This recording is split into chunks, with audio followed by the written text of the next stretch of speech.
Jaya Radha Madhava Punya Vihari Jaya Radha Madhava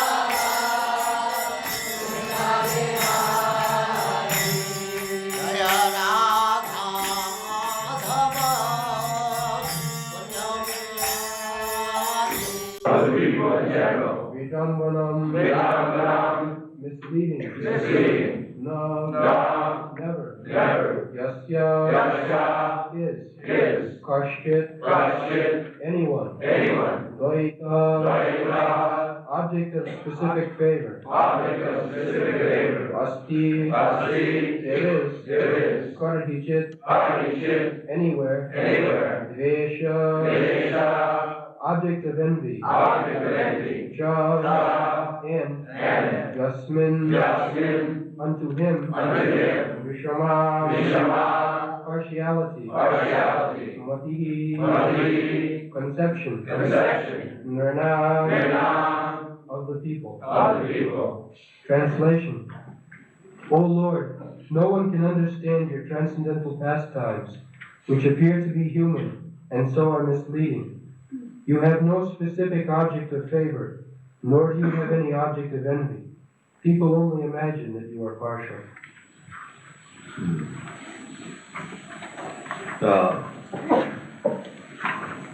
The Lord says in the Bhagavad Gita, Paritrāṇāṁ sadhūnāṁ vināṣāya ca duṣkritāṁ. So two purposes. When God incarnates, He has got two missions. One mission is Paritrāṇāṁ sadhūnāṁ and vināṣāya. One mission is to deliver the faithful, devotees, sadhu. Sadhu means saintly person. The sadhu, I have explained several times, sadhu means devotee. Sadhu does not mean the worldly honesty or dishonesty, morality or immorality. It has nothing to do with material activity. It is simply spiritual, sadhu. But sometimes we derive sadhu, a person's material goodness, morality. But actually sadhu means the transcendental platform. Those who are engaged in devotional service. Sagunam samatitvaitam. Sadhu is transcendental to the material qualities. The Paritrāṇāṁ sadhūnāṁ. The Paritrāṇa means to deliver. Now, if a sadhu is already delivered, is on the transcendental platform, then where is the necessity of delivering him? This is the question. Therefore, this word is used, viḍambanam. It is bewildered. It is contradictory. It appears to be contradictory. If the sadhu is already delivered, transcendental position means he is no longer under the control of the three material modes of nature, goodness, passion, and evil. Because it is clearly stated in the Bhagavad Gita, sagunam samatitvaitam. He transcends the material quality. The sadhu, devotee. Then where is the question of deliverance? The deliverance, he does not require deliverance, a sadhu. But because he is very much anxious to see the Supreme Lord eye to eye, that is his inner desire, therefore Krishna comes. Not for deliverance, he is already delivered. He is already delivered from the material life. But to satisfy him, Krishna is always just like a devotee wants to satisfy the Lord in all respects. Similarly, more than the devotee, the Lord wants to satisfy the devotee. This is the exchange of lovingness. It's like in your ordinary dealings also. If you love somebody, you want to satisfy him or her. Similarly, she or he also wants to reciprocate. So if that reciprocation or loving affair is there in this material world, how much it is greatly elevated in the spiritual world. So, there is a verse that sadhu is my heart and I am also the sadhu's heart. The sadhu is always thinking of Krishna and Krishna is always thinking of his devotee. So, the appearance and disappearance of Lord within this material world, that is called cikīrṣitam. What is the meaning of cikīrṣitam? Pastimes. Pastimes. It is Krishna's pastime that he comes. When he comes, of course, he wants something. The work is to give protection to the sadhu and to kill the asadhu. But both the activities are his pastime. He is not envious. He cannot be envious. The killing of the demons, that is also his affection.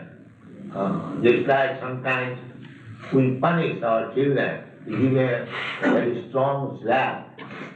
That is not out of love. There is love. So when Krishna kills the demon, the business is not on the platform of material jealousy or enviousness. No.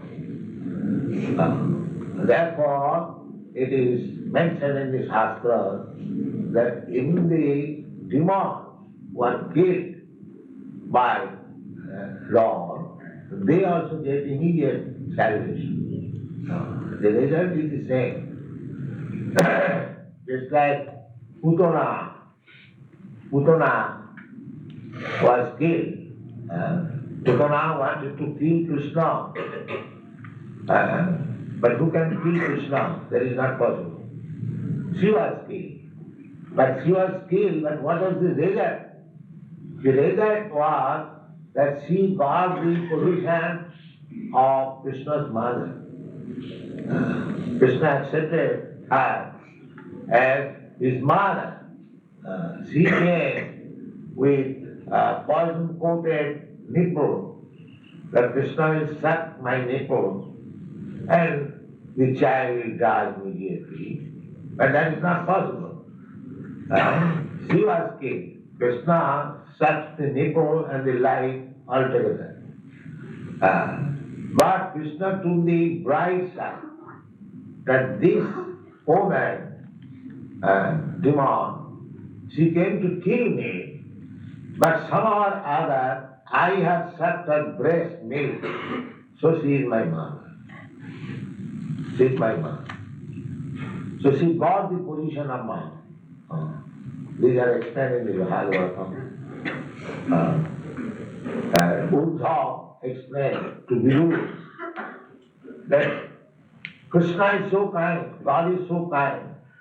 Even the person who wanted to kill him with poison, she was accepted as mother. Such a kind God, Krishna, that whom shall I worship other except Krishna? This example is given. So actually, Krishna has no enemy. He is Najasya kaścid dayito. Dayito means favor. Nobody is favored. Najasya kaścid dayito karhicid dveṣyaś, and nobody is his enemy. But who can be his enemy, who can be his friend? Suppose we create friends, we expect some benediction or some profit from this friend. And enemy means we expect some harmful activities by the enemy. But Krishna is so perfect that nobody can do any harm to Krishna, neither anybody can give anything to Krishna. So where is the necessity of friend and enemy? There is no necessity. Therefore it is stated here, najasya kaścid dayito. He doesn't require anyone's favor. He is complete. I may be a very poor man. I expect some friend's favor, somebody's favor. But that is my expectation because I am imperfect. I am not full. I am deficient in so many ways. So I am needy. Always. Therefore, I want to create some friend, and similarly, I hate the enemy. So Krishna is being the supreme. Nobody can do any harm to Krishna, nobody can give anything to Krishna. So why we are offering Krishna so much comfort? We are dressing Krishna, we are decorating Krishna, we are giving nice food to Krishna. So the idea is try to understand that Krishna does not require your nice dress or nice flower or nice food. Krishna does not require. But if you give him, then you become beautiful. It is Krishna's favor that is accepting. The example is given just like if you decorate the original person, the reflection of the person in the mirror, it also appears decorated. So we are reflection. In the Bible also it is said that man is made after the image of God. So however, as Krishna is a transcendental, he has got 2 hands, 2 legs, 1 head. So man is made after God means we are reflection of the image of God. Not that we manufacture and imagine some form according to our form. That is the Mayavadi philosophy there. It is called anthropomorphism. They say that because the absolute truth is impersonal, but because we are persons, we imagine that absolute truth is also person. That's the opposite. Actually, that is not the fact. We have got this personal form as reflection of God. So, in the reflection, if the original person is benefited, the reflection is also benefited. That is the problem. The reflection is also benefited. So, if you decorate Krishna, then you become decorated. If you satisfy Krishna, then you become satisfied. If you offer nice food to Krishna, then you eat them. Perhaps those who are outside the temple, they have never imagined such nice food stuff. But because it is being offered to Krishna, we have got the opportunity to take it. This is the plan. So you try to satisfy Krishna in all respects, then he will be satisfied in all respects.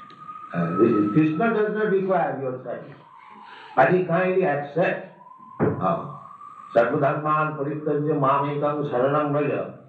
Krishna is asking you that you surrender unto me. It does not mean that Krishna is lacking one servant, and if you surrender, then he will be profited. Krishna can create millions of servants by his only desire.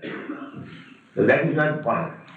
But if you surrender to Krishna, you become saved. You become saved. That is your duty. Krishna says, aham tva sarva pape bhamam khaishāve. You are suffering here. Just like without any shelter. You see, so many people are in the street, no aim, no light. You go in the big side, you see so many boys and girls without lettering, do not know what to do, all confused. But if you take shelter of Krishna, then you know, oh, I have got now shelter. There is no more confusion. There is no more hopelessness. He can understand it very well. And as you see so many letters daily, how they are hopeful in Krishna consciousness. So, Krishna has come here as descended to collect some servants. That's not required. If we agree, instead of becoming Krishna's servant, we are servant of so many things. We are servant of our senses and sense activities. Kam, Krodh, Lobh, Moho. Actually, the whole world is serving the senses. Servant of the senses. Bodha. But if we engage the senses in the service of Krishna, then we shall no longer remain the servant of the senses, we shall be the master of the senses. Because we shall not allow our senses to be engaged otherwise. That strength we shall get. And then we shall be saved. So here Kunti Devi is describing that your appearance in this material world is not misleading, bewildered. We are thinking that Krishna has got some mission, some purpose, therefore he has appeared. No, it is his pastime. It is pastime. Just like sometimes the governor goes to inspect the prisoner. He has no business to go to the prisoner house. He is getting report from the superintendent. He doesn't. Still, sometimes he comes. Let me see how they are doing. It is called pastime. It is his free will. Not that he has become subjected to the prison law and he has to come to the prison. No, not that. But if the prisoner think, oh, here the governor is also in the prison, so here is one. Here is one. I am also governor. The rascal thinks like that. Because Krishna has come, descended, avatar, so I am also. So this rascaldom is going on. So, here it is said, na veda kaścid bhagavan. Nobody knows what is the purpose of your appearance and disappearance. Nobody knows. So, tava īhamānasya nṛṇāṁ viḍambanam. It is bewildered. Nobody can understand what is the real purpose. The real purpose is his free will. Let me go and see. He doesn't require to come to kill the demons. There are so many agents. If there is a strong wind, thousands of demons can be killed in a moment. So Krishna does not require to come to kill the demons. And he does not require also to come to give protection to the devotee. By simply will, everything is there. But he takes a pleasure at time. Let me go and see. Sometimes he wants to fight. Because the fighting spirit is also there in Krishna. Otherwise, where we get, because we are part and parcel of Krishna, all the qualities of Krishna in minute quantity, they are within us. We are a sample of Krishna. But where from we get this fighting spirit? The fighting spirit is there in Krishna. Therefore, just like sometimes a big man or kings, they engage some wrestler to fight. They pay the wrestler to fight with the king, but he is not enemy. He is giving pleasure to the king by fight, mock fighting. Similarly, when Krishna wants to fight, who will fight with him? Some of his devotees, great devotees will fight with him, not ordinary. Just like a king, if he wants to practice mock fighting, some very exalted fighter, wrestler will engage.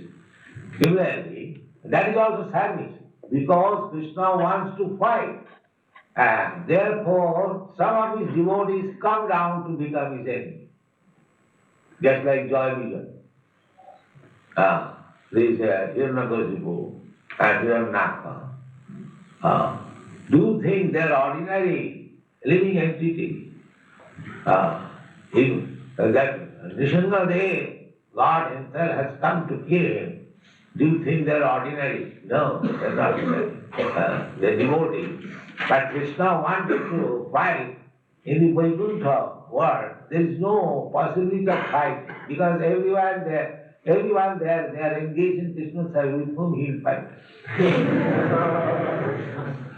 Therefore, he sends some devotee in the garb of enemy, and Krishna comes to fight with him.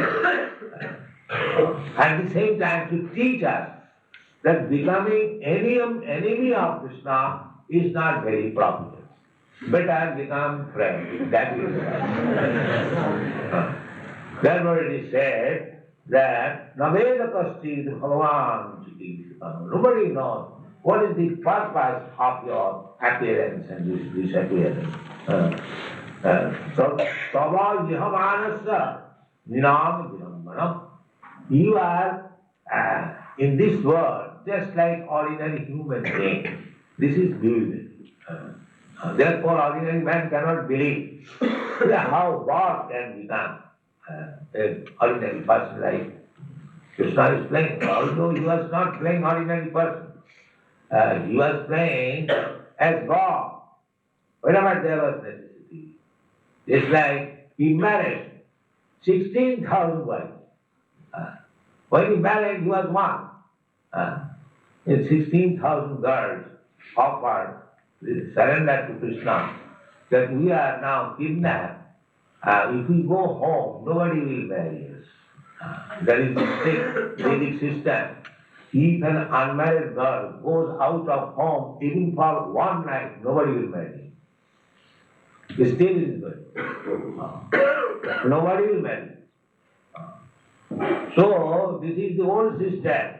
All the 16,000 girls who are kidnapped by Bhaumasura. So they prayed to Krishna, and Krishna came, killed the Bhaumasura. They were all the girls. So, when Krishna asked them, now you can safely go to your father's house, they replied, sir, if we go back to our father's house, what will be our fate? Nobody will marry us. Because this man, this rascal, they kidnapped us. Then, what do you want? Do you want that you become our husband? Krishna is so kind. Yes, immediately. That is Krishna. Now, when they were brought at home, not that 16,000 wives will have to wait for 16,000 nights to meet Krishna. Krishna expanded himself into 16,000 forms and constructed 16,000 palaces and establishments. And each palace, the description is there. There is Bhagavan. So those rascals, they cannot understand. They criticize Krishna that he was very lusty. He married 16,000 wives. Even if he is lusty, he is unlimitedly lusty. Because he is unlimited. Why 16,000? If you marry 16 millions of wives, still it is impossible. That is Krishna. So for Krishna there is no such thing that you can accuse Krishna as lusty, sensuous. No. He showed favor to all his devotees. There are so many devotees of Krishna. Some devotees asking Krishna to become her husband. Some devotees asking Krishna to become his friend. Some devotees asking Krishna to become his son. And some devotees asking to become his playmate. In this way, millions and trillions of devotees are there all over the universe. And Krishna has to satisfy them all. He does not require any help from the devotees. But as the devotees want, so the 16,000 devotees wanted Krishna as a husband. Krishna agreed, and that is just like common man. But as God, he expanded himself in 16,000 forms. So Narada came to see Krishna has married 16,000 wives. How he is dealing with them, let me see. So when he came here, he saw in 16,000 palaces, Krishna is acting differently. And somewhere he is talking with his wife, somewhere he is playing with his children, somewhere he is getting marriage ceremony of his sons and daughters. So many 16,000 ways he is engaged. That is Krishna. Krishna, although just like he was playing just like ordinary child. But when Mother Jasoda wanted to see his mouth open, whether he had eaten grass, dirt, he showed within his mouth all the universes. So this is Krishna. Although he is playing just like ordinary child, ordinary human being, but when there is need, he shows his godly nature. That's Arjuna. He was driving the chariot, but when Arjuna wanted to see the universal form, immediately saw it. Thousands and millions of apes and weapons. This is Krishna. So, not just suppose. Otherwise, Krishna has no enemy, Krishna has no friend. He is completely independent. He does not depend on enemy, but he plays like that for the benefit of the so-called friend and so-called enemy. Is Krishna, that is Krishna's absolute nature. When Krishna favors as either as enemy or as friend, the result is the same. Therefore, Krishna is absolute. Thank you.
की जय, की जय, नामाचार्य श्री हरिदास ठाकुर की जय। प्रेम से कहो श्री कृष्ण चैतन्य प्रभु नित्यानंद श्री अद्वैत गदाधर शिवासादि गौर भक्तवृंद की जय। श्री राधा कृष्ण गो गोपीनाथ श्याम सुंदर राधा कुंड गिरिवर्धन की जय, वृंदावन धाम की जय, नवद्वीप धाम की जय, मामाई की जय।